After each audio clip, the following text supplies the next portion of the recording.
Item ಯಾವುದೇ ಇರಲಿ try ಮಾಡಿ ಆಚಿ ಚಿಕನ್ ಮಸಾಲಾ. ಆಚಿ ಚಿಕನ್ ಮಸಾಲಾ. ಮಹಾರಾಜ ಕಾಲೇಜು ಮೈದಾನಕ್ಕೆ ಪಾರ್ಥಿವ ಶರೀರ ಶಿಫ್ಟ್ ಆಗಿದೆ. ಇವತ್ತು ಮೈಸೂರಿನಲ್ಲಿ ಅಂತ್ಯಕ್ರಿಯೆ. ಭೋಗಾದಿ ನಿವಾಸದಿಂದ ಜಾನಕಿಯವರ ಪಾರ್ಥಿವ ಶರೀರ ಶಿಫ್ಟ್ ಆಗಿದೆ. ಕೃಷ್ಣನ ಪರಮ ಭಕ್ತೆ, ರಾಯರ ಪರಮ ಭಕ್ತೆ ಜಾನಕಿ. ಶಿವ ಎನ್ನದ ನಾಲಿಗೆ ಏಕೆ ಅನ್ನುವಂಥ ಹಾಡಿದೆ, ನೀವು ಕೇಳಿರ್ತೀರಿ. ಎಲ್ಲಿ ಹೋದರೂ ಕೂಡ ಜಾನಕಿ ಅಮ್ಮ ಈ ಹಾಡನ್ನು ಜ್ಞಾಪಿಸ್ಕೊಳ್ಳೋದು. ಕಾರಣ ಏನು ಅಂತಂದರೆ, ಇವರೇನು ಸಂಗೀತ ಕಲ್ತಿರುವಂಥವರಲ್ಲ. ಅದರಲ್ಲಿ ಸಂಗೀತ ಕಲ್ತಿರುವಂಥವ್ರಿಗೂ ಕೂಡ ಹಾಡೋದು ಕಷ್ಟ ಅಂತ ಹಾಡೋದು. ದಯವಿಟ್ಟು ನೀವು ಯೂಟ್ಯೂಬಲ್ಲಿ ನೋಡಬೇಕು. ನೀವು ಶಿವ ಎನ್ನದ ನಾಲಿಗೆ ಏಕೆ. ವೈದ್ಯನಾಥನ್ ಸಂಗೀತ ನಿರ್ದೇಶಕರು. ಕೊನೆಗೆ ಟ್ರೈ ಮಾಡ್ತಾರೆ. ಕೊನೆಗೆ ವಯಲಿನ್ ನುಡಿಸ್ತಿದ್ದಂಥವ್ರು ಹೇಳ್ತಾರೆ, ಬೇಡ ಸರ್, ಇದು ಈ ಗಾಯಕಿಗೆ ಹಾಡೋಕ್ಕಾಗಲ್ಲ. ಯಾವ ಗಾಯಕಿಗೂ ಕೂಡ ಇದು ಕಷ್ಟ ಸರ್, ಇದು ಬೇಡ. ನೀವೊಂದು ಕೆಲಸ ಮಾಡಿ, ಬೆಸ್ಟ್ ಅಂತಂತಂದರೆ ನಾನು ಅದನ್ನು ವಯಲಿನಲ್ಲೇ ನುಡಿಸ್ಬಿಡ್ತೀನಿ, ಬೇಡ ಅಂತ. ಆದರೆ ವೈದ್ಯನಾಥನ್ ಹೇಳ್ತಾರೆ, ಹಂಗಲ್ಲ ಅನ್ನಂಗಿಲ್ಲ, ನೀವು ಜಾನಕಿ ಅಮ್ಮನ್ನ ಅಂಡರ್ ಎಸ್ಟಿಮೇಟ್ ಮಾಡೋಂಗಿಲ್ಲ, ನೀವು ಹಾಗೆ ಹಾಡ್ತಾರೆ ನೋಡಿ ಅಂತ. ಸರಿ, ಇವರು ಹಾಡ್ತಾರೆ ಸರ್. ಎಂಥ ಅದ್ಭುತವಾದಂಥ ಗಾಯನ ಅಂತಂದರೆ, ಯಾವ ಸಂಗೀತ ಕಲ್ತಿರುವಂಥ ಯಾವ ವಿದುಷಿಗೂ ಕೂಡ ಅಷ್ಟರ ಮಟ್ಟಿಗೆ ಹಾಡಲಿಕ್ಕೆ ಸಾಧ್ಯ ಇಲ್ಲ ಬಿಡಿ, ಅಷ್ಟು ಕರಾರವಕ್ಕಾಗಿ ಹಾಡಲಿಕ್ಕೆ ಸಾಧ್ಯ ಇಲ್ಲ ಬಿಡಿ, ಅಷ್ಟು ಲಯಬದ್ಧವಾಗಿ ಹಾಡಲಿಕ್ಕೆ ಸಾಧ್ಯ ಇಲ್ಲ ಬಿಡಿ. ಇದು ಜಾನಕಿ ಸಾಮಾನ್ಯ ಸಂಗತಿ ಅಲ್ಲ. ಯಾಕಂದರೆ ಒಂದಲ್ಲ ಹತ್ತಾರು ಸಂಗತಿಗಳಿದೆ. 17 ಭಾಷೆನಲ್ಲಿ ಹಾಡಬೇಕು ಅಂತಂದ್ರೆ ಏನು ಸಾಮಾನ್ಯ ಸಂಗತಿನ? ಮಲ್ತೇಶ್ ಜಗ್ಗಿನ್ ನಮ್ಮ ಜೊತೆಗೆ ಈಗ ನೇರ ಸಂಪರ್ಕದಲ್ಲಿದ್ದಾರೆ, ಮೈಸೂರಿನಲ್ಲಿದ್ದಾರೆ. ಮಲ್ತೇಶ್, ನೀವು ಸ್ಥಳದಲ್ಲಿದ್ದೀರಿ, ಮಹಾರಾಜ ಕಾಲೇಜಿನ ಆವರಣದಲ್ಲಿದ್ದೀರಿ. ನೀವು ಅಲ್ಲಿನ ಸ್ಥಿತಿಗತಿಗಳು ಯಾವ ರೀತಿ ಇದೆ? ಈಗಾಗಲೇ ಪಾರ್ಥಿವ ಶರೀರ ಶಿಫ್ಟ್ ಆಗಿದೆಯಾ? ಏನಿದೆ ವಿವರ ಮಲ್ತೇಶ್ ಜಗ್ಗಿನ್?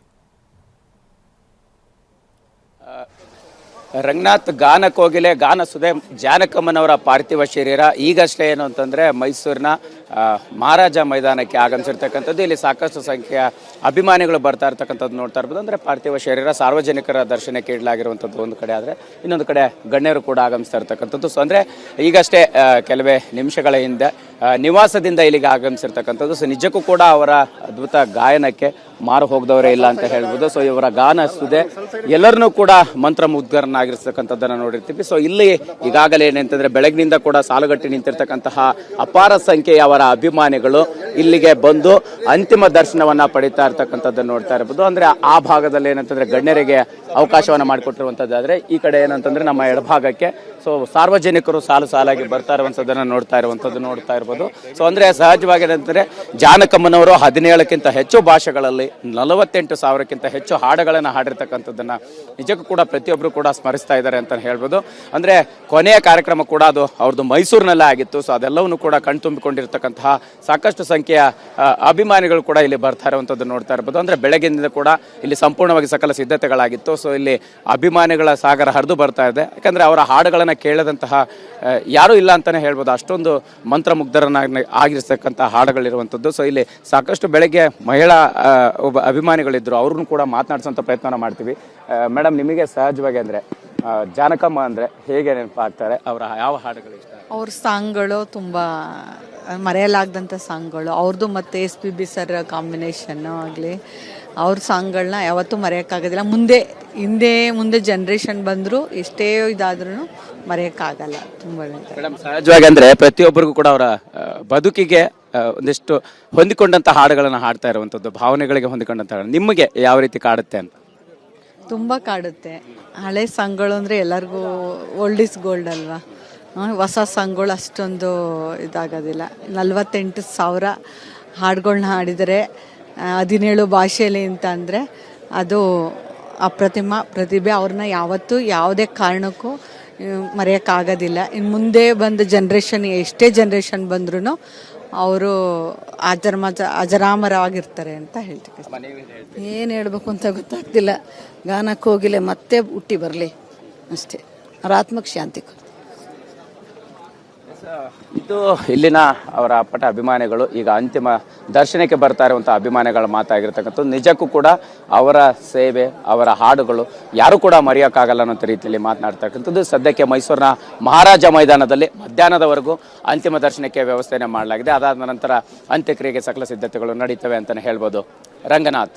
ಓಕೆ, ನೀವು ಹಾಗೆ ನೀವು ಸಂಪರ್ಕದಲ್ಲಿರಿ. ಇನ್ನಷ್ಟು ನಾನು ನಿಮ್ಮಿಂದ ವಿವರಗಳನ್ನು ಪಡಿತೀನಿ. ನಾವು ನೋಡ್ತಾ ಇದ್ದೀವಿ ನೇರ ದೃಶ್ಯಾವಳಿಗಳು ಜಾನಕಿ ಅಮ್ಮನ ಅಂತಿಮ ದರ್ಶನಕ್ಕೆ.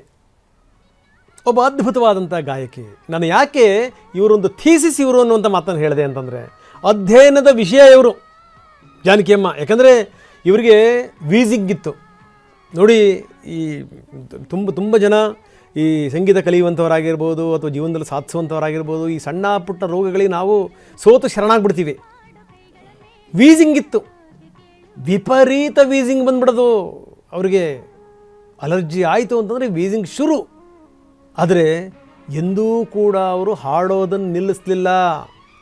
48,000 ಹಾಡುಗಳು ಅಂದ್ಕೊಳ್ಳೋಕೆ ಸಾಧ್ಯ ಏನ್ರಿ? 17 ಭಾಷೆಗಳಲ್ಲಿ.